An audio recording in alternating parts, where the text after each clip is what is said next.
Probiotics, in addition to being antibacterial, like we've discussed before, and have the ability to fight things like SIBO, bacterial overgrowth, they're also antiviral.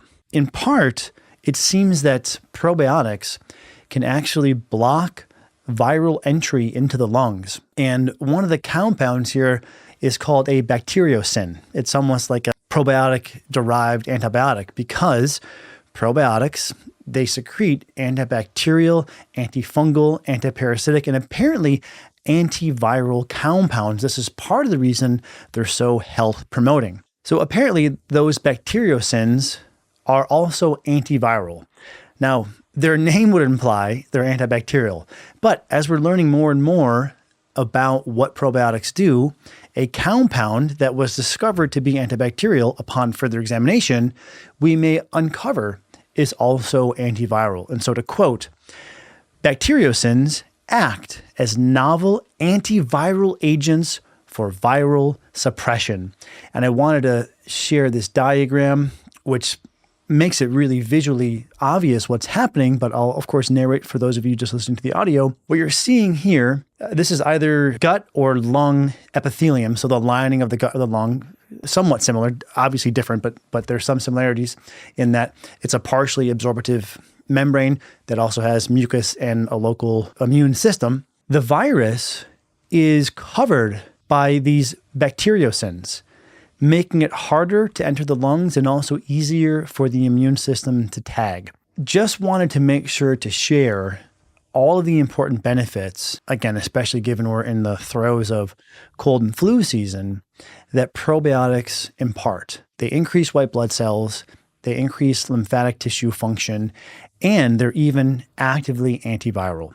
So just one thing to keep in mind as we're going into or continuing to go through cold and flu season, they used either a single species or a combination of different species, but all within the categorical type of blends of Lactobacillus and Bifidobacterium. Any blend that is of quality manufacturing of Lactobacillus and Bifidobacterium, look for or start at a dose between 1 billion anywhere through 50 billion per day. Moving on to stress. Regarding the connection between your gut and the stress response. Now, the stress response is kind of broad. This could mean someone's anxious, depressed, has poor memory, has poor sleep, just to name a few. Or they may just notice that they're intolerant to stress, right? They're trucking along okay, but they notice any even seemingly small amount of stress can tip them over into being depressed, being anxious, sleeping poorly. Enter 2023 randomized control trial, 45 healthy adults who were self-reported to be under moderate to high levels of stress. They didn't rate themselves as normal stress or eustress. They were given Bifidobacterium longum versus placebo at a dose of 10 billion CFU per day. Interestingly, the probiotics reduced stress by 21%. Again, I would take about a quarter reduction of stress any day. Now, there's a combination of things examined here, self-reported, subjective stress questionnaires, how stressed do you feel essentially in a peer-reviewed stress inventory. But get this, and I'll quote, perceived stress correlated with a reduction in anxiety, in depression, and in the cortisol awakening response. So what they documented was as the probiotics led to that 20% or 21% reduction in perceived stress, it correlated with less anxiety, depression, and in the cortisol awakening response. Probiotics have a beneficial impact on the stress response. And a lot of this ties the gut to the brain through the region in the brain, the medial temporal lobe, the limbic system, which contains the amygdala, the thalamus, the hypothalamus, and the hippocampus. Let's continue with some of the research, and I'll weave in a touch more of the physiology here. 2023 randomized control trial, 129 healthy adults with stress. Again, they were given Lactobacillus, in this case plantarum, so different probiotic, 10 billion CFU, and they documented that the probiotics improved memory and cognitive function.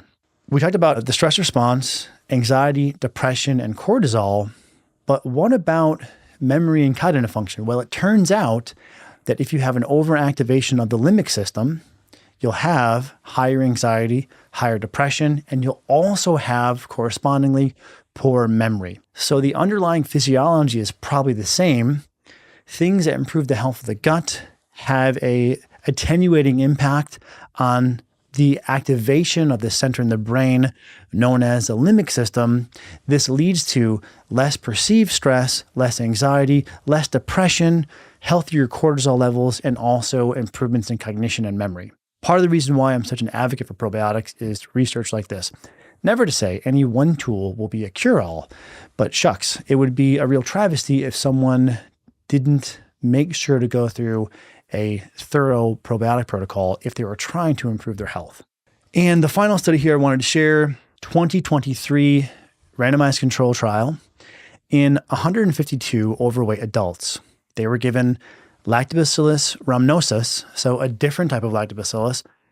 The dose was not listed in this study, and they found probiotics led to a slightly different improvement in stress. There was less binge eating and less food cravings. Now, I haven't experienced this in quite a while, but I do remember distinctly 2 things helped me to deal with organic chemistry midterms, finals, exams. And one of them was chocolate and sweets. In fact, my buddy Dave used to jokingly bring me a chocolate chip cookie when we were going into study blocks because he knew that I would just have cravings. Now, I think I'm quite a bit healthier now than I was then, but it's just to articulate the point that many of us have probably experienced that stress can spur food cravings. The other thing that was helpful was the first shooter Jurassic Park video game, just because I got to be up and shoot and move, and it kind of got me out of being so in my head regarding orgo and allowed me to do something kind of fun. So anyway, go UMass. Now, in all these studies, they used a dose of 10 billion CFU per day. The probiotics were different, right? So single species, different species, all showing benefits. Part of the reason why we continue to summarize this data into the meta protocol, use a lactobacillus and bifidobacterium blend, and this way you're going to get the different species as have been used as single species in some of these studies, but also other studies have used a combination.